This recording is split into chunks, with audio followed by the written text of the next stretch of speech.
With disengaging the steering, pull the safety pin out, pull the detent pin out, and this knob will pop up. Well, sorry, this knob will not pop up. You have to push it down. Push it down until it locks in. If I pull it out, it pops up. That's trying to engage the AVIT steering. So to disengage, pull that safety pin out, pull the detent pin out, push that down until it locks down, put the safety pin back in. That disengages the gears that drive the steering with the AVIT. From there, you're going to wake up the system.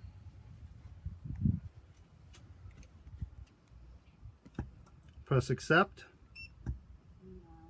Press the start button. That turns the ignition on.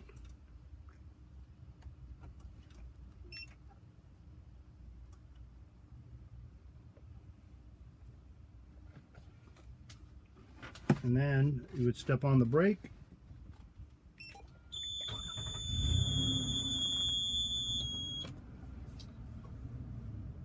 Because this car had push button start, you have to step on the brake or be using the lever in order for the start icon to come up. Okay, the push button start does not work on the Toyota end anymore. It's all built into the AVIT system. So if you're going to start it up and not drive with the EMC AVIT system, use the foot pedal to apply the brake. That'll show the start icon, so then you can start the vehicle.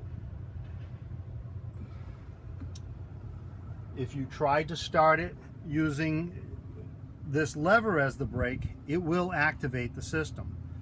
You don't want that to happen. So once you start the vehicle, you've disengaged the steering, vehicle is running. Now you want to double check to make sure that the EMC system is out of the equation. If you were to be driving this with the original controls and you happen to bump something and it's still active, you could cause damage, get into an accident. It's very important to be safe with this. So after it's running, test it. Push it forward, push it back. If nothing is happening, it's not applying the gas or the brake, you're good to go. The system has been disabled. If for some reason you started it up, did all this, and then you try this and the gas brake does work, you need to shut the system back down, put it to sleep, wake it back up and go through it again, making sure that when that information icon comes up and tells you to press to disable the primaries, you press it while that is lit. That will disengage all this system. Now with that disengaged, you're ready to drive it using the OEM controls.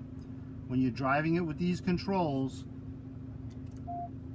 VIC will still work, but it won't recognize your voice very well.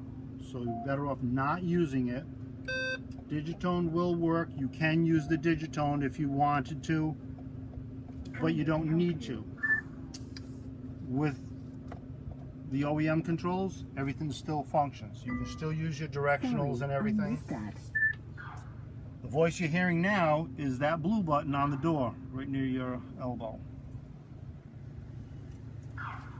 That blue button simulates this button on the steering wheel. I'm sorry, I still didn't get that. To use this speech recognition system, press the push to talk button on your steering wheel and say a command that is natural. Here are some things you can do with this system. Get directions to an address. Find points of interest like restaurants and movie theaters. Play your music. Listen to the radio. Make a call. Read and send text messages. View weather and traffic conditions. At any point, you can say back, start over, or cancel, and help. Cancel. That blue button on the door simulates this button on the steering wheel. So with that blue button, you press that, her voice command comes on. You can tell it for changing your radio. You can do your presets for your radio. You can do navigation. Give her an address, have presets for your navigation. All that will still work. Again, with driving it with the OEM controls, put the plastic covers back in on this side, put the seat in, lock the seat down. Make sure, always double check by hitting this lever, and as long as this lever is not activating the gas or the brake, you can drive it safely with the original controls and your feet.